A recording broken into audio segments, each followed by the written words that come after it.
Assalamualaikum. Yuk bikin bisnis yang paling banyak dibutuhkan. Selain rasanya enak, juga mengenyangkan, cocok banget untuk jajanan anak sekolah. Bisa kita jual dengan cara dititipkan di warung atau kantin. Sebelum kita ke resep, jangan lupa klik tombol like dan juga subscribe-nya.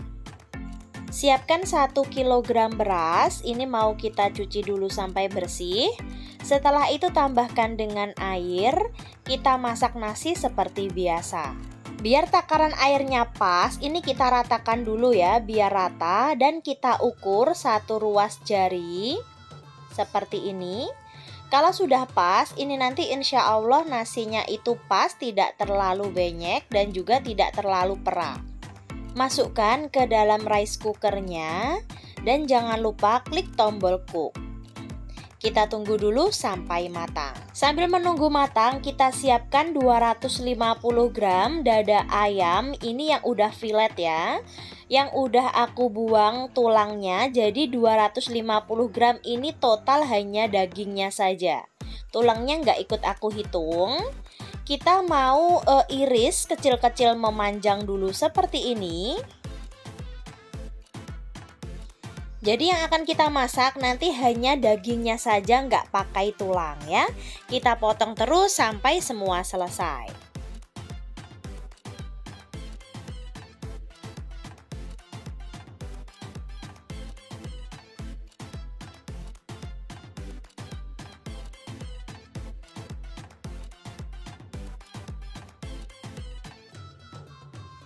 Setelah selesai kita potong, tambahkan dengan 1 sendok makan tepung bumbu serbaguna. Untuk merek, aku menggunakan yang merek Sajiku. Kalau teman-teman mau menggunakan merek yang lain juga boleh. Ini tinggal kita aduk-aduk sambil diremas-remas seperti ini ya, nggak usah ditambah dengan air. Kita diamkan minimal itu 1 jam. Jadi biar meresap, bisa di suhu ruang ataupun di dalam lemari es. Untuk tepungnya kita siapkan setengah kilogram tepung terigu. Bisa menggunakan yang protein rendah ataupun juga bisa menggunakan yang protein tinggi. Bedanya kalau menggunakan protein tinggi itu hasilnya nanti lebih renyah dan juga empuk ya.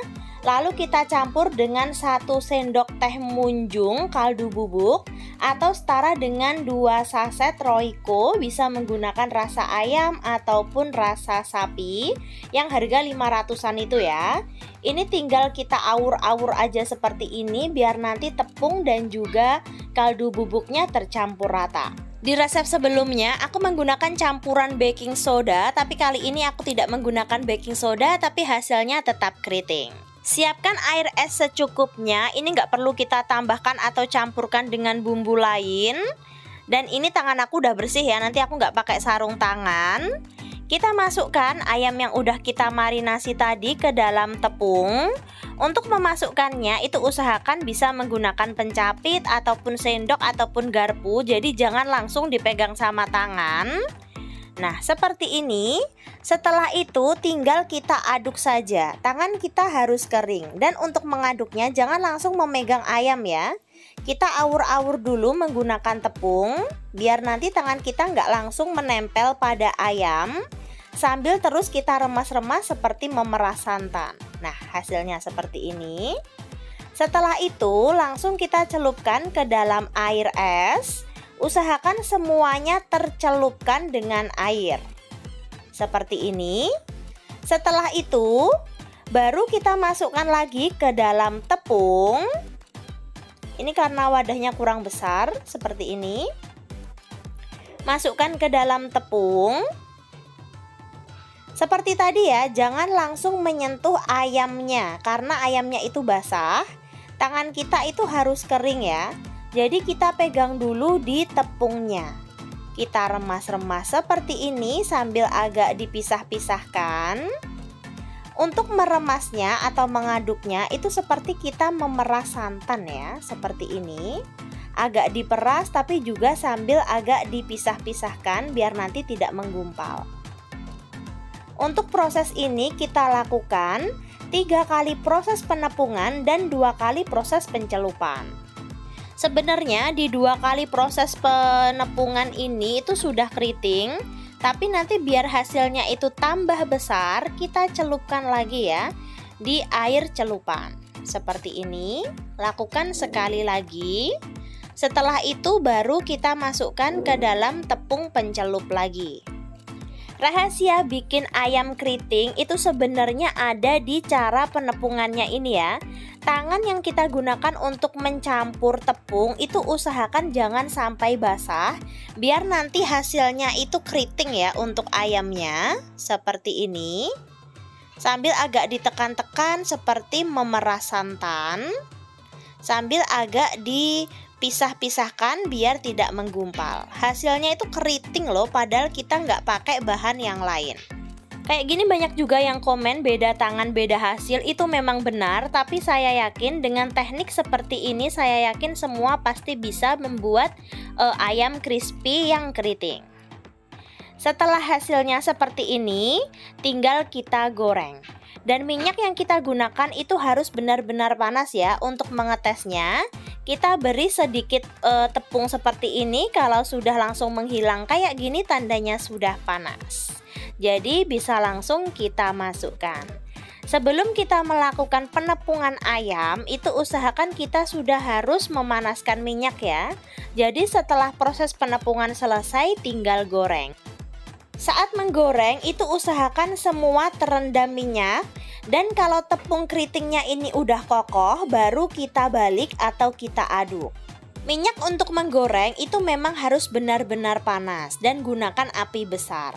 Tapi kalau sudah semua ayam masuk, itu kita kecilkan api, kita masak dengan api sedang saja, biar hasilnya nanti matang sampai dalam. Sambil menunggu ayamnya matang, kita siapkan lagi untuk tepung pencelupan untuk berikutnya. Karena tadi bekas kita menepungi ayam tadi itu banyak yang sisa-sisa tepung yang bergerindil. Ini tidak boleh langsung kita gunakan ya. Harus kita ayak dulu seperti ini biar nanti hasilnya keriting seperti yang pertama tadi. Kita ambil aja seperti ini dan kita ayak dulu. Dan untuk tepung yang bergerindil ini juga bisa kita goreng kembali ya. Untuk renyekan biasanya kalau di tempat saya.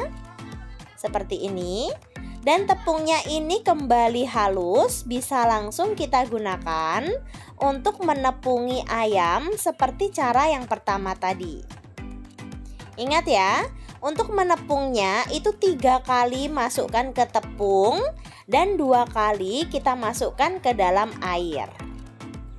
Ayam yang kita goreng tadi ini sudah matang ya, warnanya udah bagus banget. Warnanya coklat keemasan, tandanya sudah matang, bisa kita angkat dan kita tiriskan.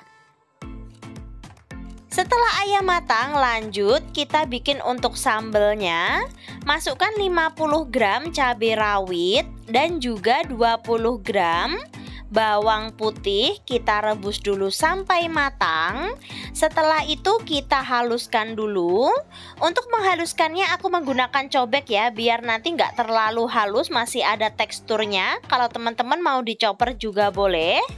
Setelah itu kita goreng atau kita tumis dengan minyak secukupnya. Kita masak-masak. Karena tadi ada sisa cabai dicobek, aku beri sedikit air dan aku masukkan lagi ke penggorengan biar tidak mubadir. Kita masak-masak. Tambahkan dengan garam, gula, kaldu bubuk secukupnya. Dan kita masak-masak lagi, jangan lupa koreksi rasa. Kalau rasanya udah pas, kita matikan api. Dan siap untuk kita plating. Karena ini untuk anak sekolah ya, aku menggunakan mika yang kecil. Ini nanti aku jual per bungkusnya itu Rp4.000. Untuk nasi aku cetak menggunakan cup mangkuk yang 200 ml. Ini kecil banget ya, seperti ini. Nasi yang kita masak tadi juga sudah matang, hasilnya pulen banget, juga pas ya takarannya.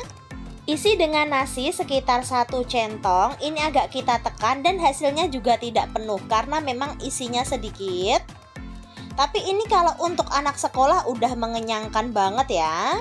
Untuk lalapan, mentimun dan juga daun kemangi ini sebagai penghias aja. Untuk ayamnya kita beri 2 potong berukuran kecil atau 1 potong berukuran besar. Dan kita siramkan dengan sambal gepreknya di bagian atasnya. Atau juga bisa kita beri wadah sendiri ya. Jadi untuk sambalnya kita masukkan ke dalam plastik biar tidak langsung nempel di ayamnya kalau nggak suka pedes nanti. Untuk satu resep ini nanti jadi 15 porsi. Ayamnya ini bisa kita ukur dengan cara ditimbang per 30 gram ya. Seperti ini hasilnya. Rasanya udah enak, mengenyangkan, jual 4.000 lumayan kan ya. Tapi untuk harga jual itu sesuaikan aja dengan daerah masing-masing ya. Karena memang harga bahan baku tiap daerah itu berbeda-beda. Terima kasih sudah menonton, semoga video ini menginspirasi. Sampai jumpa di video kita berikutnya. See you!